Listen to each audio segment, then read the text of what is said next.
quinta, o espaço é seu. Perguntas, sugestões, cornetas, pode mandar pra gente que daqui a pouquinho a gente faz uma tabela. Agora não é só o São Paulo que vem meio assim pra 2018 não, viu, João Venturi? Temos mais uma vitória na tela, o Fluminense ontem venceu a Caldense, só que olha, com certo sufoco, muita dificuldade em campo. Foi um sufoco, não foi um jogo fácil, não Paulo foi. Lima, o gol salvador veio só aos 45 do segundo tempo.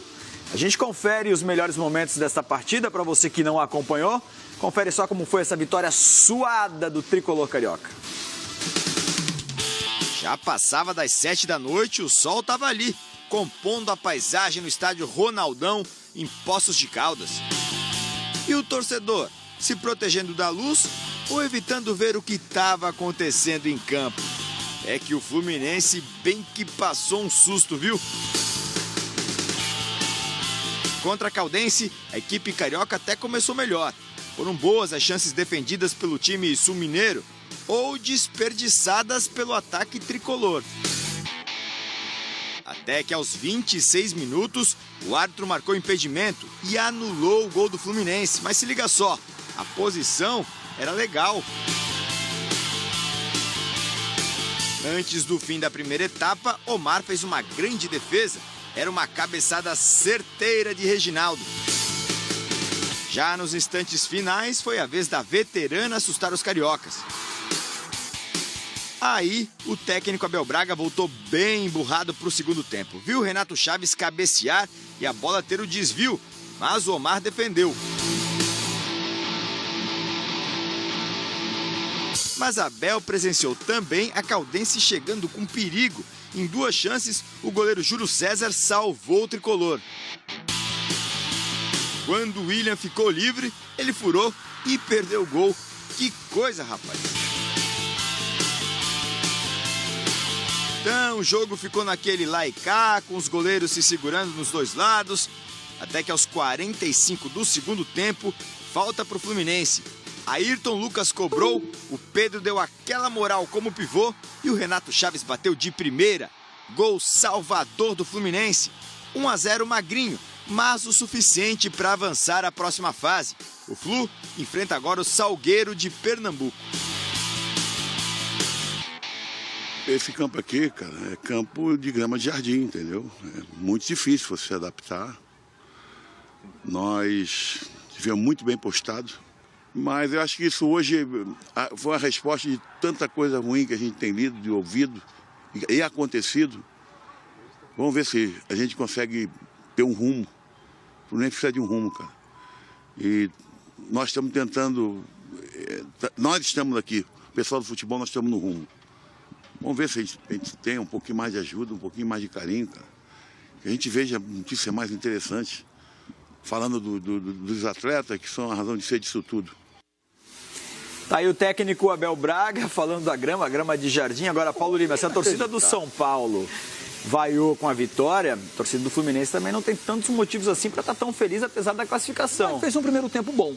Fez um primeiro tempo de muitas oportunidades. Aí Mas essa vitória traz um pouco de tranquilidade, pelo menos. Eu acho que traz muita tranquilidade. Esse final de semana o Fluminense joga e corre o risco de não se classificar para a semifinal da Taça Guanabara. Então essa vitória bota panos quentes, de certa forma, no ambiente que tem no Fluminense. O Fluminense tem essa coisa, só para a Taça Guanabara, né? O Fluminense está exatamente na quarta colocação, o Botafogo está em primeiro do seu grupo, depois vem o Boa Vista, que a gente vai falar daqui a pouquinho, que jogou com time reserva contra o Inter. E quase classificou. E depois tem a Portuguesa. Só que Portuguesa e Boa Vista jogam no final de semana e quem vencer passa. Se tiver empate, o Fluminense vencer o Madureira, vai adiante. Eu não acredito. Eu acho que dá a Portuguesa ou Boa Vista na sequência. Por isso, dá muita tranquilidade para a sequência do campeonato. Para a Taça Guanabara, eu acho difícil. Mas o Fluminense fez um bom primeiro tempo. Teve boas oportunidades, teve mais volume de jogo, teve chances. No segundo tempo, o time recuou um pouco. E a necessidade de vencer, como era da Caldense, né? Porque sendo pelo ranking da CBF um time de menor ranking, por isso o empate favoreceu o Fluminense, foi para cima. Não teve tantas e tantas oportunidades assim, mas teve chances que não teve no primeiro tempo. O Fluminense também teve chances no segundo tempo. Teve boas oportunidades claras, inclusive, de fazer o gol da vitória. E o Abel reclamou gramado de jardim, mas pega o gol do Fluminense e vê o que o Pedro faz. O Pedro rola no gramado de jardim e ela não pipoca, ela não quica, ela vem certinha para dizer assim, me chuta, meu amor, me bota no fundo do gol. E ele sapeca lá e faz 1-0. Essa reclamação, às vezes, é muito do discurso do treinador, do jogador, porque está acostumado a jogar num campo diferente. Mas, gramado de jardim é bom. Quem nem gosta de jogar uma peladinha no gramado de jardim? Ele também está acostumado, Paulo Lima, porque a Copa do Brasil é muito disso, né? A Copa do Brasil tem essas peculiaridades. O que eles mais fazem durante as férias é jogar no gramadinho de jardim. Joga gramado esburacado. Então, eles estão acostumados com gramadinho de jardim. Não me venha com este mimimi.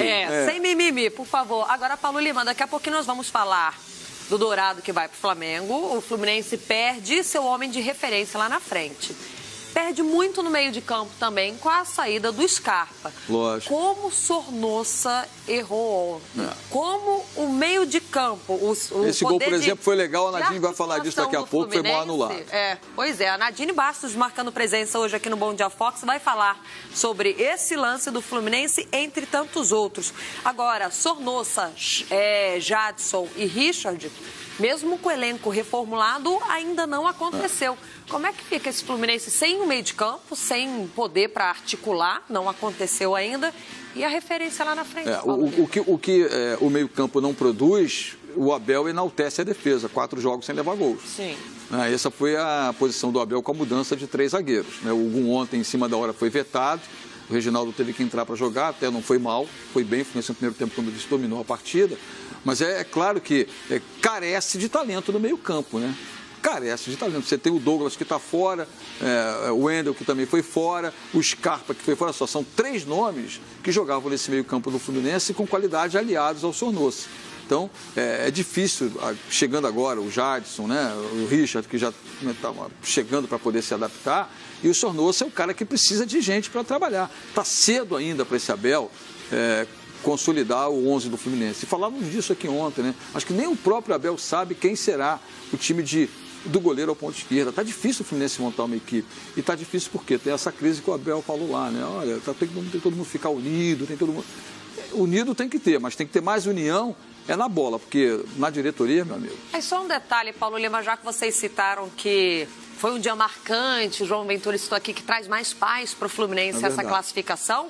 Ontem, nos acréscimos do segundo tempo, aconteceu o gol e o pagamento, né? O prazo do Fluminense era até ontem.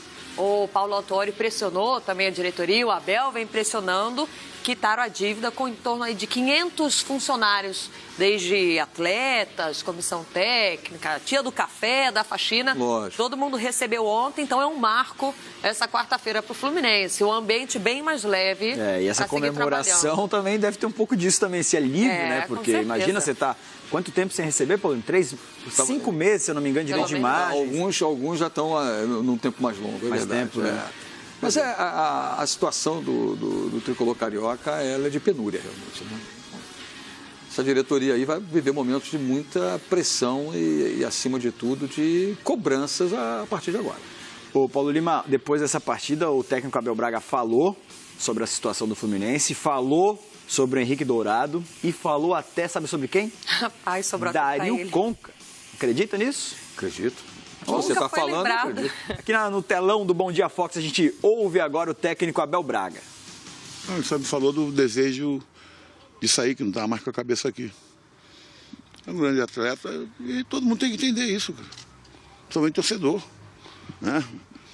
Por exemplo, eu acho que quando o Conca voltou da China, ele teria ter procurado o Fluminense em primeiro lugar. Aí foi lá procurar o Flamengo.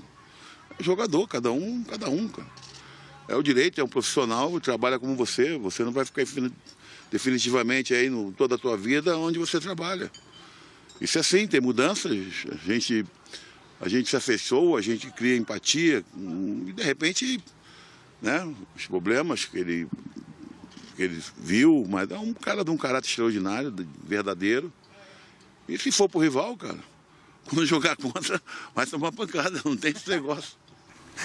Vai sobrar a pancada. Agora, Paulo Lima, acho que muito disso que o Abel falou, o Conca voltou da China, procurou o Flamengo, né? O Dourado também procurou o Flamengo. É porque hoje são clubes que vivem realidades completamente diferentes. Tem toda razão. O Flamengo hoje, na minha opinião, tem uma estrutura muito superior a todos os outros times do Rio de Janeiro. Fluminense, Vasco e Botafogo. Não tem dúvida. O Flamengo tem a oferecer em termos de estrutura física, paga salário em dia, tem um time competitivo. Sem falar na projeção nacional que o clube oferece. Lógico. Então, não é de se surpreender se um jogador procura uma estrutura melhor para trabalhar. E o Abel falou isso para o repórter ali. Você não vai trabalhar essa empresa a sua vida inteira. Daqui a pouco vai pintar uma outra oportunidade. É a vida assim, né, lógico, Paulo Lima? Então, é inevitável. Ainda mais nesse mundo da bola, né, João? Nesse mundo da bola é cada vez mais a oferta, procura e oferta, dependendo do como vem, o cara troca de emprego, troca de camisa, troca de clube, não é novidade. Hoje você não tem mais o jogador que nasce, cresce, amadurece e encerra a sua carreira com uma mesma camisa. É quase impossível. É quase o último, talvez, o Rogério Ceni, por aí vai, na memória bem distante assim, o Totti na Roma, vai. É outro ídolo fantástico no futebol mundial. São os dois nomes que me vêm à cabeça nesse momento, que começaram a carreira do mesmo clube e seguiram, sendo que o Rogério começou no Sinop, mas se consolidou exatamente no São Paulo. Gerrard no Liverpool. Também. Depois trocou de time. Exato, mas também teve uma carreira longa, né? Mas de certa maneira, o mercado da bola é exatamente isso. Né? O Henrique Dourado está certo. Ele teve um ano de projeção muito boa, artilheiro do Campeonato Brasileiro lá do Jô. O seu empresário, o seu procurador, tem a possibilidade de jogá-lo num clube que pague melhor, que tem uma estrutura melhor como o Flamengo, e para ele tem uma projeção maior ainda, acima dos 30 anos de idade, o caminho é esse. Sofre é o Abel, que vai ter que contar com o jogador da base, que no caso é o Pedro. Prepara a canela, Henrique Dourado. Prepara a canela, o Abel já deu a dica. Né? Quando pintar Fla-Flu, vai ter pancada. Olha, o Flamengo ainda não anunciou de forma oficial o Dourado, mas é questão de horas. Detalhe, pode ser que pinte ainda hoje, nesta quinta-feira, o anúncio oficial, mas já está tudo certo entre Flamengo e atleta. Tá faltando só passar a caneta e a turma das redes sociais preparar a fotinha. Inclusive, a informação que a gente tem é de que o Henrique Dourado já fez até os exames médicos no Flamengo. Exato. Foi aprovado, tá tudo certinho, só falta assinar agora. Boa, daqui a pouquinho a gente volta a falar sobre a Copa do Brasil. Você segue tweetando, segue participando, mas a gente dá uma pausa agora porque o nosso assunto é Libertadores. Tivemos, enfim, estreia de 2 times brasileiros na maior